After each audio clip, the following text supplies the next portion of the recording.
ઇબ્રાહીમભાઈ, જે વર્ષોથી નાગોરી ટ્રસ્ટ આવેલું છે તે ટ્રસ્ટને લઈને આપ એ ટ્રસ્ટને અગેન્સ્ટમાં જઈ રહ્યા છો, એ ટ્રસ્ટને લઈને આપના દ્વારા વાદ વિવાદ છે, એટલે કયા એવા વાદ વિવાદ છે જ્યાં ટ્રસ્ટ બદલવાની કેમ વાત થઈ રહી છે તે જણાવશો? હમણાં હાલના અમારા જે ટ્રસ્ટીઓ છે એ બધા રિક્ષા ડ્રાઈવર છે અને અભણ છે. એમને કાયદા નીતિ નિયમોમાં કંઈ ખબર પડતી નથી. શાહપુર નાગોરીવાડ ખાતે અમારા ટ્રસ્ટના 70 થી 80 મકાન છે અને અમારો ટ્રસ્ટનું કબ્રસ્તાન કે જે શાહપુર દરવાજા બહાર ફાયર બ્રિગેડ પાસે આવેલું છે એમાં આશરે લગભગ 4000 થી 5000 વાર જગ્યા છે.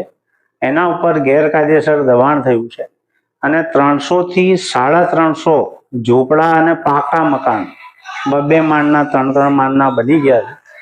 આ લોકોએ એના માટે કંઈક કર્યું નથી, ગેરકાયદેસર દબાણ થવા દીધું છે અને જે કંઈ માલ મલાઈ ખાઈ અને તેરી બી ચૂપ મેરી બી ચૂપ જેવો પરિસ્થિતિ છે. માલ મલાઈ ખાવાના આક્ષેપ કેવી રીતે લગાડી શકો? ત્યાં કઈ ભાડા ઉઘરાવવામાં આવે?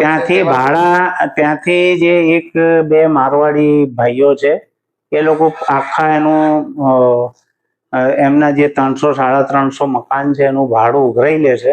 અને કઈ પુરાવા ખરી આપના પાસે ભાડું ઉઘરાવતા એવા કે સાંભળેલું છે વાત? વકફ બોર્ડમાં આપેલા છે બધા પુરાવા. વકફ બોર્ડમાં આપ દ્વારા આપવામાં આવ્યા છે? વકફ બોર્ડમાં આપેલા છે. એટલે એ વકફ બોર્ડે બી એને ધ્યાને લઈને 2 વખત ઇલેક્શનનો ઓર્ડર કરાયો છતાં જ આ લોકો યેન ગેન પ્રકારે પોતાની સામ દામ દંડ અને ભેદની જે નીતિ અપનાવી અને આ લોકો ઇલેક્શનને રોકી રાખે છે. અમારી તો એટલી જ વકફને વિનંતી છે કે એમના 2 પ્રતિનિધિ મૂકી, ઇલેક્શન ઓફિસર તરીકે મૂકી અને અમારી નાતનો 5 ટ્રસ્ટીઓનું ઇલેક્શન કરાવે એવી અમારી લાગણી, માંગણી અને વિનંતી છે. ટ્રસ્ટમાં જે આવક પણ હશે તેને લઈને ઓડિટ પણ થતા હશે ખર્ચાના, અને સાથે સાથે જે ખર્ચો થતો હશે, ઇન્કમ આવતી હશે, પણ એટલે વિવરણ મૂકવામાં આવ્યું છે ખરી લોકોની વચ્ચે? 2013 ની અંદર જ્યારે અમે આ વકફમાં આમની સામે કેસ દાખલ કર્યો ટ્રસ્ટીઓ સામે, ત્યારે એમણે 97 થી જે ચાર્જ સંભાળેલો, 97 થી લઈને 2012 સુધી એક સાથે 15 વર્ષનો ઓડિટ રિપોર્ટ મૂકવામાં આવ્યો, જે ગેરકાયદેસર અને ગેરબંધારણીય એવું સ્પષ્ટપણે અમારું માનવું છે. 15 વર્ષનું ઓડિટ, અને એ વકફ બોર્ડે ગ્રાહ્ય રાખી લીધો છે. 15 વર્ષનો એક સાથેનો રિપોર્ટ એક સાથે આપના દ્વારા તે જે એક સાથે રિપોર્ટ રજૂ કરવામાં આવ્યો અને વકફ બોર્ડે ગ્રાહ્ય રાખ્યો તે વિરુદ્ધમાં વકફ બોર્ડમાં ઓબ્જેક્શન વાંધો મૂકવામાં આવ્યો.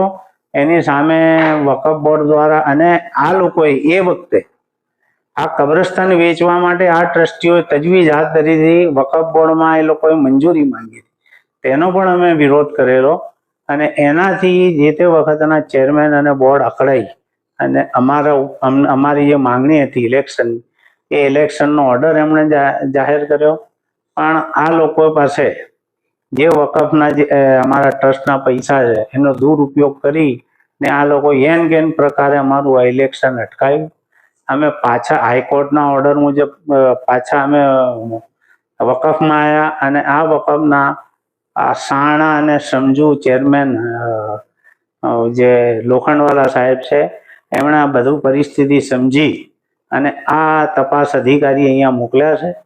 પણ આ તપાસ અધિકારીની પ્રમાણિકતા અને નૈતિકતા ઉપર અમને વિશ્વાસ નથી.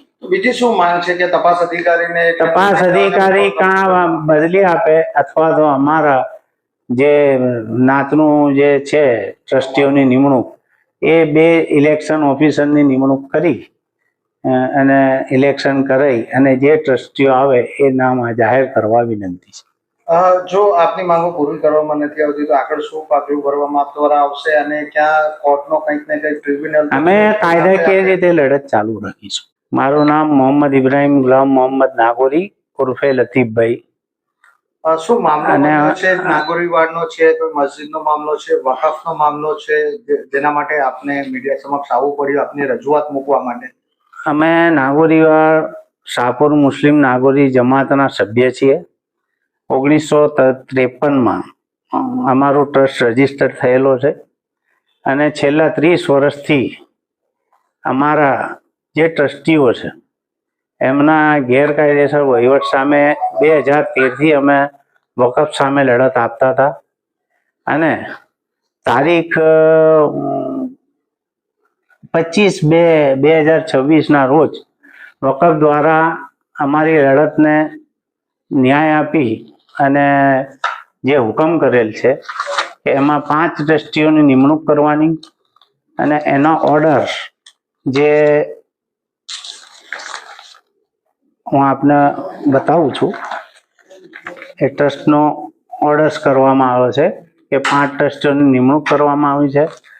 એના માટે અમારા વકફના પ્રતિનિધિ તરીકે અશફાકભાઈ શેખ પેનલ એડવોકેટની નિમણૂક કરવામાં આવેલ. એ લોકોએ તારીખ 11/4/19 રોજ જમાતના લગભગ 35-40 સભ્યો વચ્ચે એમણે મિટિંગ કરી અને એ મિટિંગ ખૂબ જ સારી રહી. એમાં મારું જે નામ અને મારું ક્વોલિફિકેશન કે ભાઈ હું આ રિટાયર ગવર્મેન્ટ સર્વન્ટ છું, મારું BCom LLB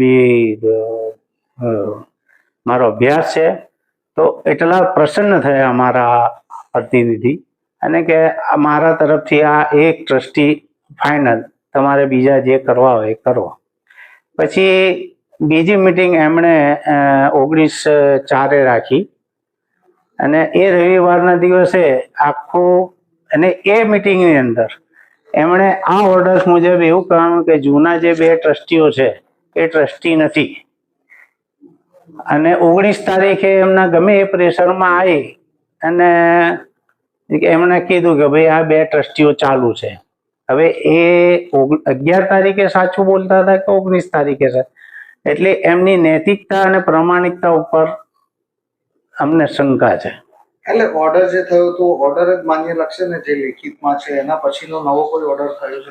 ના, એવો કોઈ ઓર્ડર થયો નથી. આમણે અહેવાલ એ વકફ બોર્ડને મૂકવાનો છે અને એની સામે એમના જે કંઈક 19 તારીખના એમના વ્યવહાર ઉપરથી અમને એવું લાગ્યું કે કંઈ શંકાસ્પદ થવાનું છે એવું લાગતા અમે વકફ બોર્ડની અંદર અમારો વાંધો રજૂ કર્યો છે.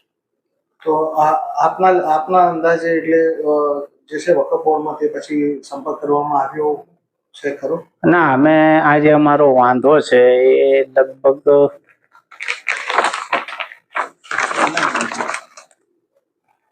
22 એપ્રિલે અમે અમારો વાંધો આપ્યો છે અને બીજા 5 વાંધા જે છે એ લગભગ એપ્રિલની 24 તારીખે બીજા 5 આવા જે જમાતના હિતેચ્છુ લોકો દ્વારા, સભ્યો દ્વારા એમના ઓબ્જેક્શન મૂકવામાં આવેલ છે. એમ ટોટલ 6 છે અને હવે બીજા બી જે ઓબ્જેક્શન છે જે એફિડેવિટ કરીને, સામાન્ય અરજી પર નહીં પણ એફિડેવિટ કરીને 100 રૂપિયાના સ્ટેમ્પ ઉપર અમે વકફ બોર્ડમાં આપેલા છે. વકફ બોર્ડને અમારી નમ્ર વિનંતી છે કે એ ઓબ્જેક્શનને ધ્યાનમાં લે અને અમારી રજૂઆતને લક્ષમાં લઈ અને યોગ્ય નિર્ણય